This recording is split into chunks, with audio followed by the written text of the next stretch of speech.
The endless debate about the talent of the Dillon brothers could probably go on for days and weeks and months ahead. So today, let's give all that rubbish a rest and concentrate not on the Dillon brothers themselves, but on Dillon the Younger's car.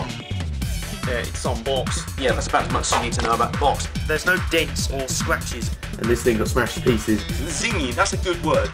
Oh, excuse me. It's sloppy. I've seen paper customs on YouTube done better than this. Hello folks and welcome to Diecast Review Monday in association with Race Gear UK, who have supplied me with yet another top quality Lionel diecast. And no, I didn't really think I'd be saying that sentence very often this year, especially considering the first diecast in this series looked like an utterly slapdash piece of rubbish assembled by a gorilla slamming tequilas at 3 in the morning. Lionel have upped their standards, certainly with the Nationwide cars, which we're focusing on in the lead up to the Race Gear 200, slated for release on November 22nd, a week after the end of both the Sprint Cup and Nationwide seasons.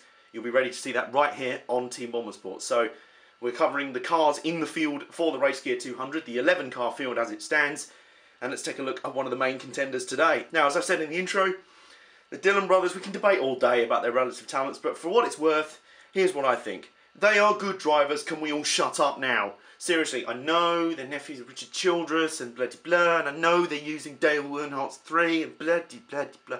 But you know what? There have been lots of examples of drivers who have had famous relatives or rich relatives and that. And I'll tell you what, if we put the Dillon brothers on the list of drivers deserving of having rich uncles or whatever to put them in cars, or rich sponsors to put them in cars, whatever, I think they're a damn sight higher up the list in terms of deserving those rides on talent than, say, oh, I've got one, Pastor Maldonado. Yeah, for what it's worth, I believe Austin Dillon and Ty Dillon are both very talented race car drivers, and to be honest, I don't think Richard Childress, as, you know, he would want to put his, you know, his relatives in the cars, but I don't think he would have done had they been absolute drooling idiots who forgot which way you go around a NASCAR oval. They clearly have demonstrated they have talent. Both of them are winners in the Truck and Nationwide Series. Indeed, Ty Dillon, perhaps his crowning glory this year, was defeating Kyle Busch in the Indianapolis round of the Nationwide Series this year. That was a great victory for him. And let's take a look at the car that he's been doing a lot of that winning this year in. He's been kind of overshadowed by Chase Elliott, but then again, I think everyone's been overshadowed by Chase Elliott, just in the same way that his older brother Austin has been overshadowed in the Sprint Cup Series rookie race by one Kyle Larson. So it's been all about the young guns this year, and the Dillon brothers are certain to be part of the next generation of NASCAR superstardom. Let's have a look at his car. It's a fairly familiar riff on the Bass Pro Shops Tracker Boats paint scheme of the last few years. You can go back through, I can link you to earlier reviews where I review Jamie McMurray's 2011 Bass Pro Shops Tracker Boats #1 Chevy from the Sprint Cup, and go all the way back in time, right back to when I first started doing diecast reviews. I reviewed Martin Truex Jr.'s 2009 #1 car, and it was black. It was this sort of switch around. It was black with the bright red as sort of accents. There you go, spin round. There's the back end of the current NASCAR Nationwide Series Camaro. Looks very nice with the small rookie stripes on there. There's the other side.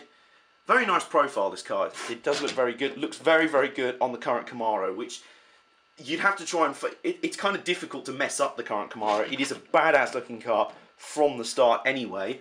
There's the other side of it. It looks, I have to say, it looks very, very good on first thing.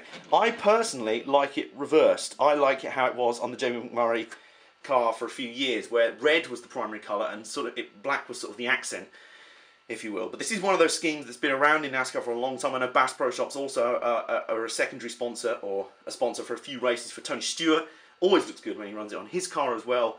It's one of those sponsors. They always look good on race cars. Always do. We can put them alongside Napa and all the many fuel companies that we can link up, and Martini as I believe 1989 Worms one, maybe. Sorry if I didn't get that username exactly right, but he was the one who pointed out that Martini also have amazing paint schemes. They just look right on a race car. They just do. So as you can see, split down the front. It's all accented around the bottom with a sort of red tinge, and on the top as well on the roof. The 3 is crowded in red. The rest of it is black, and you can also see this sort of flip and slide, this sort of wave up the back here, and this is in a sort of dirt colour to mimic the fishing kind of outdoors theme of Bass Pro Shops and Tracker Boats. Very similar, as I said, to Jamie McMurray's old car in the Sprint Cup. One of the other primary sponsors he has this series, Yuengling, something like that.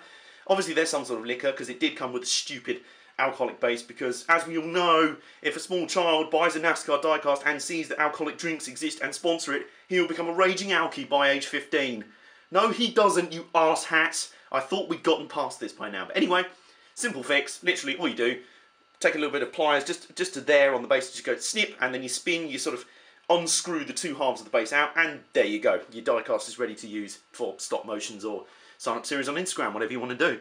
I still would prefer some sort of solution where the base is on, but you can just sort of unscrew it if you want, because, or better yet, can we all just grow up now and just not have the base on the car? You know, as I've been watching NASCAR since I was 9 years old, and I've been seeing Budweiser, Coors Light, Miller Lite cars since then. Guess what? Well, no, actually, having just been a student, I did drink quite a bit of alcohol, but I'm not an alcoholic, and it wasn't because I watched NASCARs with alcoholic sponsorship on them. As my failed attempt to be a moral crusader comes to a close, this has been my diecast review of Ty Dillon's 2014 Bass Pro Shops Tracker Boats number 3 Chevrolet Camaro for Richard Childress Racing. It is available on the Race Gear UK website right now to you with a 15% discount if you quote Team Bomber Sports in your order. That's why we love having Race Gear UK on board, and we can't wait to bring you the Race Gear 200 coming up at the end of November. We'll see you there. And in the meantime, we've got more Grid Autosport videos coming up over on Bomber Sports Gaming, and a hell of a lot more besides to come on Team Bomber Sports. I'll see you soon. This time Winterbottom completely moved. Now it looks like Russell Eagle, Everton Johnson, also moved past Henry Liverpool. Screaming through the box stop chicane on the back straightaway. Very tight, intense little circuit. Shut up! Stop it! Can I pull over a second, smack your head off the dashboard? I'm not advocating violence, ladies and gentlemen, except against rubbish games.